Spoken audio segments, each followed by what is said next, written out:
Welcome, everybody, to Walking Between Shadows. We're your host. I'm Ben. I'm Taryn. And Taryn, this week we're going back to the beautiful 13th Judicial District of Tennessee to talk about yet another lost, forgotten, or misguided case. Yeah, I feel very neglected case. Yeah. So before we get started, I want to say to everyone out there that has helped us with this that we appreciate, your hard work and dedication and your passion for your loved ones. And it just shows that we're all in this together, and we greatly appreciate it. Yes. And we're going to stick with you as long as we can and do everything that we can to help all of them out. That's right. And hopefully we won't get threatened through this by anybody. Well, I mean, if they do, right? That's right. Yeah. So anyway, we're going to talk this week about Emilee Christopher. Yes. Now, Emilee was found inside the 13th Judicial District. So, Right. and I got to admit, I didn't do a lot of follow up with this. I had some other things going on this week. And you've done most of this, 99% of it on your own, and just brief me a little bit about it. So I'll be your sounding board through this, Taryn, if you want to just tell the story of Emilee Christopher. Okay. Right on. In the early morning hours of March 31st, 2020, 19-year-old Emilee Ann Christopher was found deceased in her vehicle in a grocery store parking lot in Livingston, Tennessee. Now, Emilee was not from Tennessee. She was from Port Huron, Michigan. So she had traveled over 1,000 miles to get to this parking lot. Yeah. Right. Local police were called to the scene by the passenger that was in the vehicle. And when they got there, she was not breathing. She was deceased. So that right there's the story. This is what happened. And I started talking to Emilee's mom. So I got the autopsy and toxicology report back from Emilee's mother, Chrissy. And I wanted to talk a little bit more about why maybe Emilee was down there, and maybe if she went down there with anybody, if she rode from Michigan down to Tennessee with a passenger in the vehicle, or did she meet somebody in Tennessee? And how did she die? What was the results of her autopsy? Because for a long period of time, that was not put out there. This case was not covered very much on media because of COVID. Right. So it was very underplayed. Emilee's 19 years old. She seems pretty healthy. She was very active on social media, and really wasn't known to be an addict.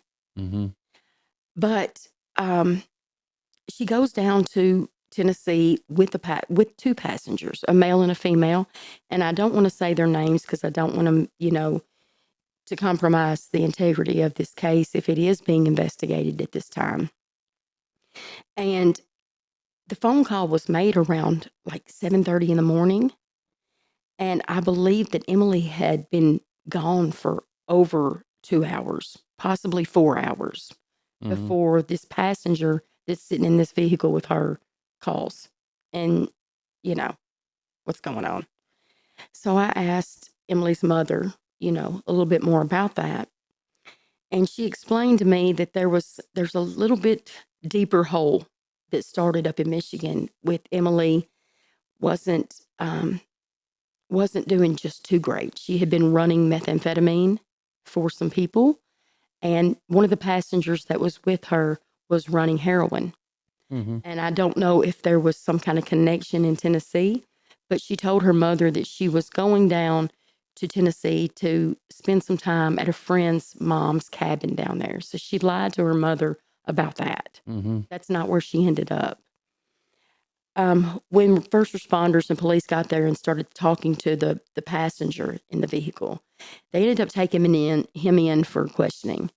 But he explained to the officers that Emilee had drank meth, had drank something like a clear drink with meth in it.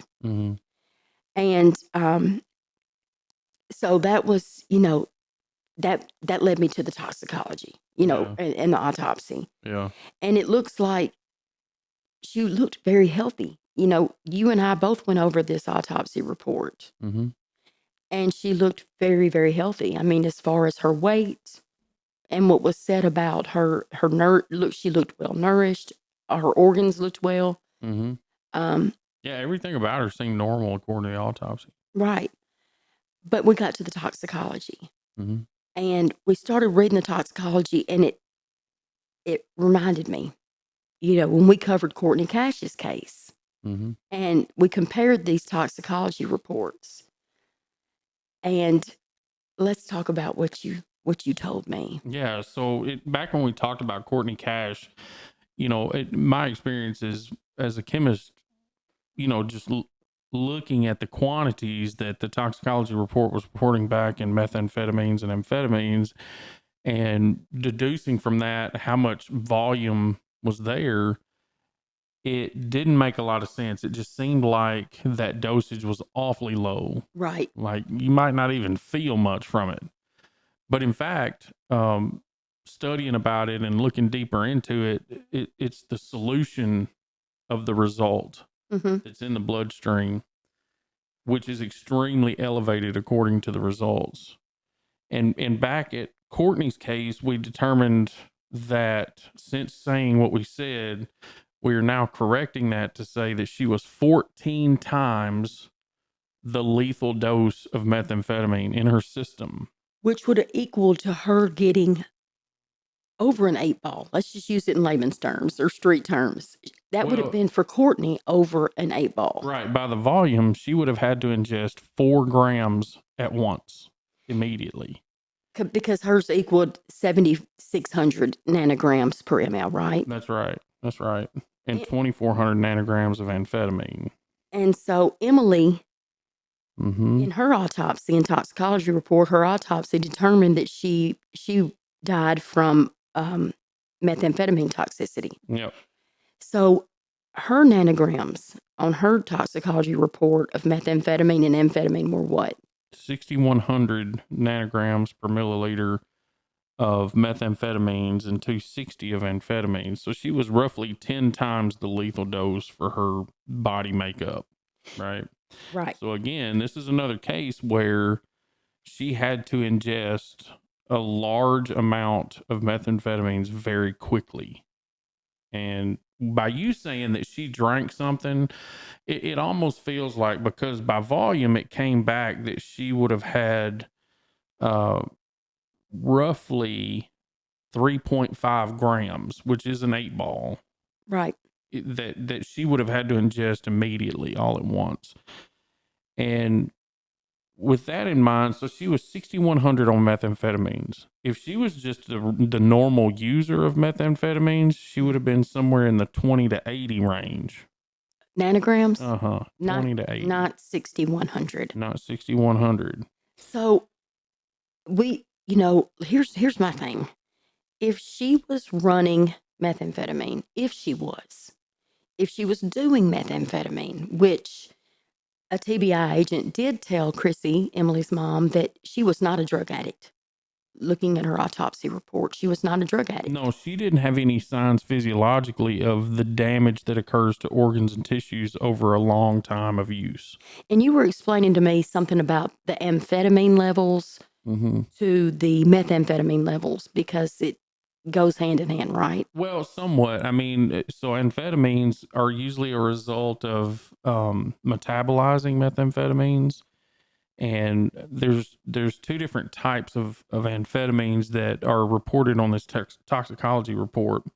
But essentially, her body took so much methamphetamine in that she died before her body could metabolize the amphetamines. Okay.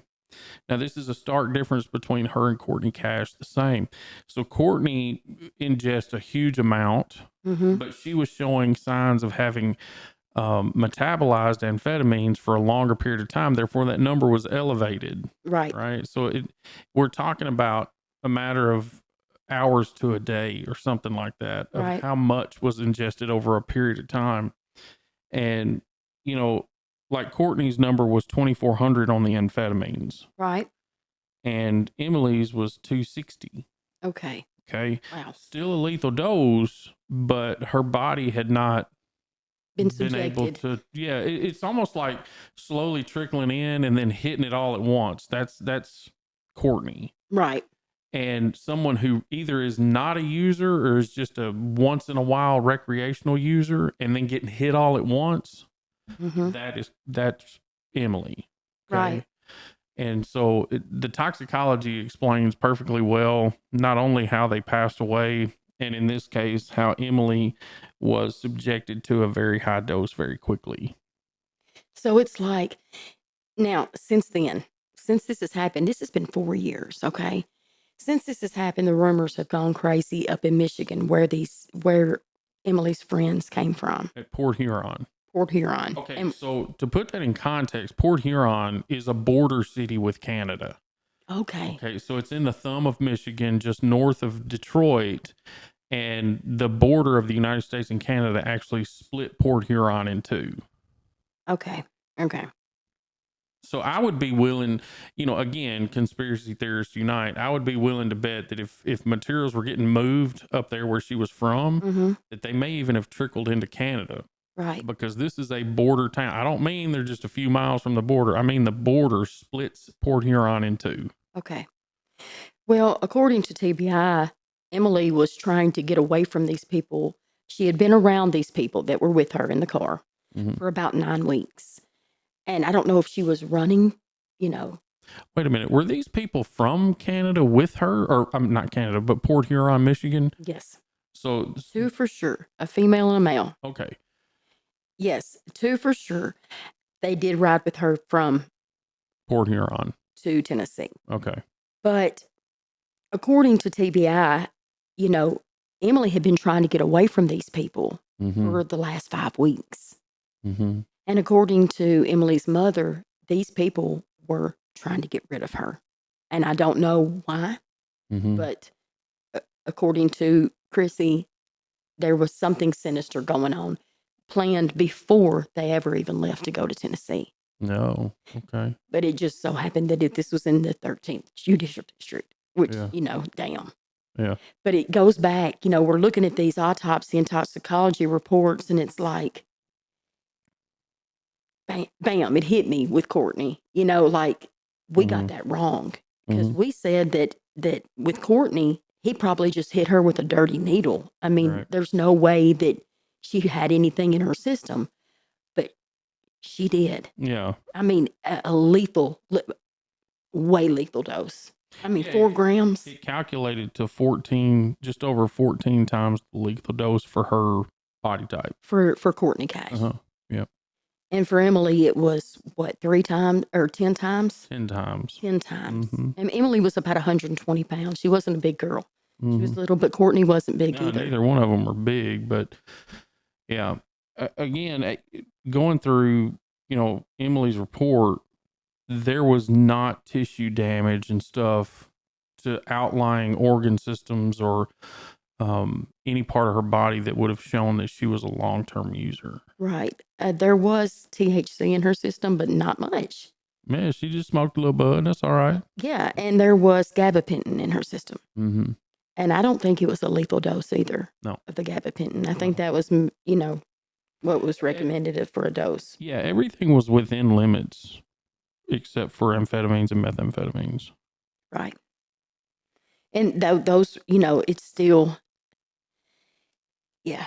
So, I mean, with Courtney Cash, they determined that she died from stab wounds and bleeding out.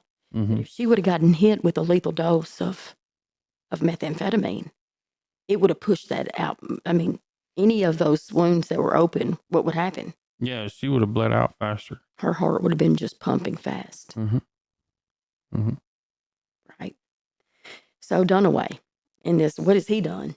Okay. Chrissy says that she has spoke to a TBI agent out of Chattanooga about the case. And he let her know that as soon as she left Dunaway's office, he put the case away and hasn't done anything since April 29th of 2022. Mm-hmm. Nothing. The passenger that was in the car was taken in for questioning, but Dunaway said, I don't want to leave a man in jail that's been in the car with somebody deceased for 4 hours until I get back phone records and I can put him away for murder.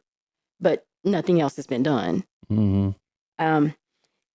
Don't know if who supplied this meth, but according to Chrissy, the rumors that are going around in Port Huron, Michigan, is that this passenger has made some confessions, those late night confessions when they're messed up, and has claimed that he did do this, that he put a lethal amount of methamphetamine in her drink when Emilee went into the store. So she goes into the store, she's not watching, and he drops down 4 grams or 3.5 grams of methamphetamine in her drink. She comes back and she guzzles it. But according to Chrissy, she said, I saw her and her mouth was very dirty. It looked like somebody was forcing something down her mouth. Inside of her mouth was dirty. Her fingernails were dirty. She was dirty. She said that was not ever something that she would have done to herself. I wonder if she, attempted to or did actually throw up. Could have possibly. As a result, But again, it wouldn't take but just a few minutes after ingestion that it started hitting her system. So it's a very sad case, and I hope something's done about it. I mean, according to Chrissy, she has asked Dunaway, and he says he doesn't have enough evidence to do anything right now. Nothing. Not enough evidence to push forward this. And it's been 4 years. It's been 4 years. So she's heard these rumors in Port Huron. I'm assuming she still lives in that area? Yes, she does. Okay. So I'm assuming she's hearing these rumors in Port Huron. And it makes me wonder, is there a way that, again, we are talking about other cases along the way where long ago suspicious people have been interviewed? Yes. As law enforcement has supported them to do. Right. And it's changing the case potentially. Right. We don't know yet, but that's my question. Like, if the district attorney up there, Bryant Dunaway, if he needs evidence, then what's he doing to get evidence? What's he doing to support this girl's mom who may help with that? Right. And now the passenger has changed, according to TBI, he changed his story 7 times. 7 times.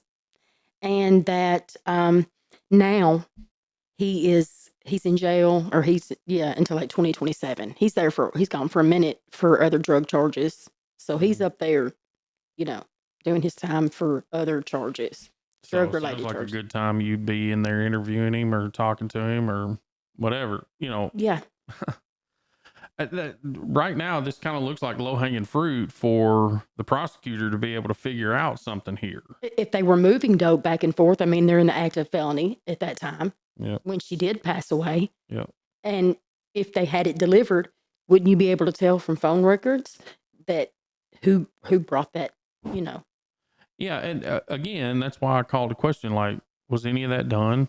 And the TBI says that he changed his story 7 times. Right. So that means the TBI interviewed him. Right. Right. Right.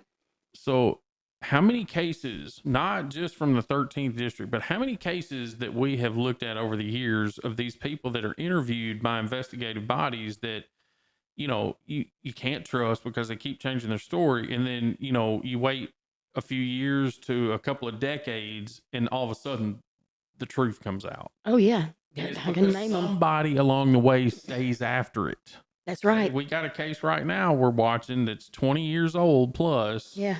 Yeah. And these people refuse to give up. The prosecutors even refuse to give up. The investigative bodies even refuse to give up. They messed up at first. Of course, as most of these cases go. But at least they're giving those people the opportunity to bring this evidence to them. That's right. That's right. And investigating it after the fact. That is right. That's what hurts me or disgusts me about what's going on up there. Is it's like, let's put that file away and not even think about it again. Let's just keep moving forward. Yeah. Just move forward. Yeah. I mean, it's almost like I don't want to touch anything that's going to make me have to do investigations or prosecution. See, in my mind, those people that either get appointed or elected into a position have, an inherent responsibility to the entire constituency to investigate and do what's best here until there's absolute reason for closure. Chrissy did ask for a FOIA Mm-hmm. to Dunaway and the investigative bodies. So that was, that was not even, I don't even think he even responded to that. So, I mean, Well, according to the rule, he has to respond. Now, that response can be, no, I'm not telling you anything. right. Or it can be, yeah, you can have the records, but you're going to pay for the copies. You're going to pay the administrative fees for copying the files and any freight it takes for me to ship it or mail it to you. They're allowed to collect that. And where's the investigation? I mean, that's what bothers me with some of these cases. I mean, it's like if it's not right there in their hands, right in their face, they can't even make some phone calls. Mm-hmm. They can't even check phone records. They can't even check text messages. That's bullcrap. Mm-hmm. That to me is lazy. Yeah. Yeah. Very lazy. And if you're saving all this money because you're not prosecuting anybody, where's it going? Yeah. Where's it going? Yeah. Yeah. So I mean, there's still a lot of questions for this family, Mm-hmm. and that's devastating to know that it's in the hands of this district attorney in this jurisdiction. Mm-hmm. Because I mean, even all the way up to law enforcement, it seems to be very lax or sneaky. We're hiding something. Yeah, I mean, there's accusations that people have been asked to commit crimes in the pursuit of finding out what's going on with these cases. There's accusations of just Being hushed. zero work. Being hushed. Yeah. I mean, Emilee's mother even said that TBI told her that Dunaway doesn't want her even looking at anything that has to do with Emilee. Mm-hmm. And this is her daughter. Mm-hmm. Oh, you can bet if something happened to one of ours, I'd burn the woods down. And we say that, but it's almost like it's so scary because them having that kind of power to make or break whether justice is served. And people can say, oh, well, if they don't serve it here, they'll serve it when they die. I don't know that I believe that. Well, that's just a cheesy excuse to not actually do anything. Right.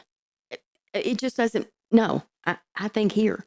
And it just seems like in this jurisdiction, it just seems like they're creating criminals. Yeah. Well, I mean, I can say that, we're not going to drop it, but we're not on the front lines. We don't know everything there is to know, and we rely on people to give us their insights to this. Yes, please. I want to hear whatever y'all have to say in the comments. We've had some really good feedback, and in the past several cases that we've done out of the 13th District. Yeah. So yeah, let us know what you think. Let us know what you've heard. A couple weeks back when we covered Remembering the 13th at Justice Delayed, Justice Denied, we covered a man by the name of Brent Flatt, 23 years old. He was lured into a home in Cookeville, Tennessee, by 4 people, and these 4 people robbed him and shot him. Wait. We got to make sure everybody knows what we're talking about. It's Cookeville. Yeah, Cookeville. Cookeville. Right. All right, sorry. Yeah, so December 20th of 2020, Brent Flatt is lured into this home in Cookeville, Tennessee, and he is robbed and shot. And we covered a couple weeks back what happened to the 2 men that lured him in, Isaac Sides and Caleb Venable. They both pled out to 35 years, which is ridiculous. Yeah. Which is ridiculous. But here it gets even more ridiculous. So the 2 women that were involved were Kayla Cohen, who was 20 years old. She took a plea deal as well and got 20 years. And Haley Watkins. Haley Watkins is 20 years old, and she took a plea deal for 25 years in February of 2022. Now, Brent's mother went to the hearing when Haley Watkins and Kayla Cohen were sentenced or took their plea. And Haley Watkins is breaking down, in the courtroom when they're giving her this plea deal. Mm-hmm. And Amy said, I really thought she was remorseful. I really thought she felt bad. Yeah. But we're going to talk about why she was crying, because that links us to the next case. What had happened was her sister, who was pregnant, Mm-hmm. Lindsay Bounds, had been killed the night before by her boyfriend or fiance, Christian Luna. So that takes us to the next case that's supposedly going to start this week, this Tuesday, August the 20th. Yeah, and it's being heard at Cookeville, right? I'm sitting back and waiting because Nobody knows yet. we don't know. I mean, I haven't heard a whole lot about it. Lindsay was 12 weeks pregnant, living in an apartment with her fiance, Christian Luna. They hadn't been together that long. Mm-hmm. I mean, from what her family members say, this went fast. Everything went fast. They got engaged and she was pregnant. Yeah. Lindsay was seen at her apartment with Christian Luna early that morning by her sister, one of her other sisters. Gotcha. And later on that afternoon, she was found in her apartment, shot to death. Christian Luna went to Louisiana to flee, and they got him back here. And now the trial is supposed to begin on August the 20th. Mm-hmm. And we're just sitting back to see if there will be a trial in this district. Yeah. I mean, they'll probably negotiate some sort of plea deal. Right. And I've asked people, I've asked a lot of these mothers that I've been talking to through this, through doing all this research, and nobody's heard about this case. Not many. Hmm. I believe that Courtney Cash's mom did say something to me about this case a while back, but Mm-hmm. I'm not 100% sure. So, I mean, there's the link that shows what a small place. I mean, Brent Flatt in 2020, who was murdered terribly. I mean, ruthlessly murdered. Mm-hmm. First degree, I believe every single one of them should at least gotten life in prison, if not the death penalty. Mm-hmm. But they didn't.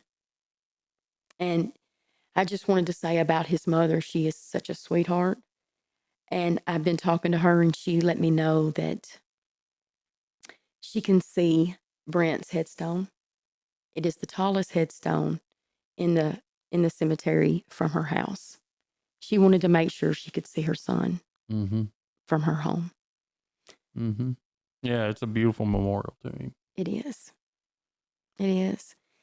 So those are some of the cases that I wanted to go over, and some things that we found out too from some cases that we've already covered. Yep. Like with Aaron Shankey. Mm-hmm. Got a lot of feedback from that, and I appreciate that. His mom, Lisa, helped out so much with that episode and letting us know the information. We're going to put some pictures up of Aaron so y'all can see the damage. We talked about last week about the damage that was done by 2-week-old puppies on Aaron's face. Mm-hmm. And everybody, the feedback I got back was, I can't really tell. I wish the pictures would have been there so we could just at least see the damage to his eyes. Mm-hmm. So just letting y'all know that these pictures can be, they're going to be kind of harsh. Yeah. But we're going to put those up and y'all can see. So that's what we've heard. And we also heard from Lisa that one of the witnesses that was involved in cleaning up after Aaron Mm-hmm. did confess. And she claimed that she was being haunted by Aaron. And she told a friend of Aaron's, she let it all out. Mm-hmm. This friend goes to law enforcement and lets them know that she has confessed and told him everything. And they say, oh, she's not credible. And I'm not going to listen to that. Just brush it off. Right. Right. Mm. So, I mean, it's pretty shitty. Yeah. According to Lisa, there was, I believe, 7 people that did this to Aaron, 4 people that watched, or 2 people that watched, and 4 people that walked out the door before this happened, knew what was going on, but didn't want to watch. So they just left and didn't call law enforcement. Nice. Right. So, yeah, that's what I heard just this past week when I was, after we put out that video on Aaron. Mm-hmm. Mhm. Also, I wanted to bring up Caitlin Ledbetter. And I know I've stayed on her for a minute, but look, we have covered this now and talked about this, at least covered it twice in detail, and talked about it at least 3 episodes. Yeah, and Caitlin's another one of those cases that just seems like it's filed away. No big deal. Completely neglected. Mm-hmm. And some things I found out about Caitlin. And I've been watching my social media. I know who looks at my page, and I'm telling you, I know who looks at the videos. And I see some of the players in this game with Caitlin that are looking straight at me, my page and at my social media, Mm-hmm. and they're not saying anything at all. Mm-hmm. So I wanted to make some clarifications about Caitlin and her going missing. Mm-hmm. Caitlin was in Indiana for about 6 weeks, 4 to 6 weeks before she goes missing. Yeah. Dustin Loftus, her boyfriend, goes up to Indiana to pick her up. Now, the reason why she was there, and we'll put a picture up, is that Caitlin was beat up by Dustin. Mm-hmm. Very bad. And you'll see in the picture how bad. Yeah. And he gave her a concussion. She goes up and stays with her family and her siblings where she feels safe in Indiana, and he talks her into coming home. So Dustin supposedly goes up to Indiana, picks her up, and she's only home 2 days from the time she left Indiana until she got home from Tennessee. Mm-hmm. And she's gone and she's missing 2 days. So she went from being beat the hell up to being picked up by the same person that beat her up. Supposedly. Right. Mm-hmm. And taken back to the home where her father, who was horrible to her, allegedly. Mm-hmm. Um, I mean, apparently he was very physically abusive to her too. Physical and sexually abusive to her. Yeah. According to family members, that she was drugged by her father at times and assaulted by her father. Mm-hmm. But of course, no matter how much I put this up and how much I see her dad looking at my stuff, he has not said a damn word, and neither has Dustin. Mm-hmm. So my question is to Caitlin's sisters or her aunts or her friends. Did anyone hear from Caitlin from the time she left Indiana until she got home in Tennessee? Right. Those 2 days. If I just want to know that. Mm. I want to know for sure that somebody heard her voice in those 2 days, because she's leaving. She left because of two abusive men in her life that should have been protecting her. Mm-hmm. Makes you wonder. To come back, to go to safety, to come back to that again. I just doubt it. I doubt it.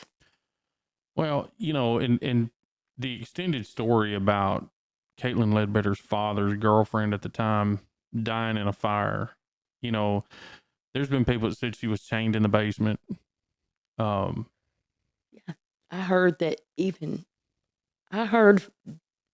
is secondhand hearing that someone that worked at the fire department did claim that Crystal Tyson was chained to a wall in the basement when the house caught on fire. Yeah. And when Scotty Ledbetter got out of this house fire, if he was ever in it, he walked to a neighbor's house and called for help. Yep. And when he was walking out of the neighbor's house, he said, if the bitch played with fire and she just got burned. Talking about Crystal Tyson. See, why all of that is not at least being taken into account for? I mean, blows my mind. Right. Crystal Tyson. There's another one. There's always going to be people that talk shit or say, they just outright lie about it. Mm-hmm. But when it's this broad spread among the closest people to Caitlin, it's just being ignored. Right. And, according to people in her family and friends, this phone that she had is gone. The police lost her phone and all her text messages. Yeah, so there was something back when we originally covered that case where you said that an officer was let go as a result of the evidence in this case. Right. But I mean, that's, and I'm not sure Mm-hmm. because everything in that place, I'm not sure about when it comes from law enforcement's mouth. Right. But yeah, um, that he was let go. I don't know if he was fired or if he was just let go off the case. I don't know. I don't know. It just is all too suspicious to me. Mm-hmm. And look, when I say this, I mean this every single time. It's suspicious to me anytime someone doesn't talk to me. Right. Your silence says a lot to me. I feel like, and I'm not accusing anybody of anything, but that come to me. Explain your side to me. But you know something, in again, I go back to the broad picture here. We've watched and monitored cases where apparently guilty parties have just kept quiet for years, you know. And I think we said it during the Karen Swift trial that silence screams guilt in a lot of cases. And then looking at other cases from wherever, it's usually that really silent party that's close to, the victims that seems to be somewhat guilty in some way. Right. Yeah. Yeah, It's frustrating. It's very. frustrating when Caitlin's missing. Mm, Caitlin, it's not that, that anybody knows where she's at. Well, mm-hmm. not anybody that we know of knows where she's at. Right, So right, what does it hurt for you to come forth and just tell the truth? right. Where is she? Just help find her. Mm-hmm. Just help. And I'm going to say this about Dustin Loftus. I have seen him post a lot of stuff about Caitlin, Mm-hmm. looking for her, and I have seen him um, say he's overcome addiction and things like that. But I've not seen anything about Scotty Ledbetter. Mm-hmm. I've not been able to squeeze anything out of him. And according to law enforcement, nobody's getting anything out of him. Right, right. So yeah, that's Okay. what we have today out of the 13th district. Yeah, we keep plugging away, and um I want to say, don't forget to hit that like and subscribe button, the notifications bell, but most importantly, share these videos, and on any platform you find us. So we go through a distribution host that puts us on Apple and Spotify, and I think we're on 12 or 14 Yeah. different, Google Podcasts. Hmm. um, so if you find us on any of those platforms, please don't hesitate to share this, because it's all about keeping the information out there. Yes, please. And don't think of it as helping us, just me and Taryn, but helping all these people, because that's what the goal is here. The goal is to keep this information relevant and to keep it talked about so that, you know, when you do come across that one person who may have heard or seen or done something that could say something. Hmm. That's why it's important to share these videos. That's So right. like and subscribe them, and please don't forget to share. Yes. And we appreciate everybody. We love what we do, and we look forward to seeing you again soon. See y'all later. Take care.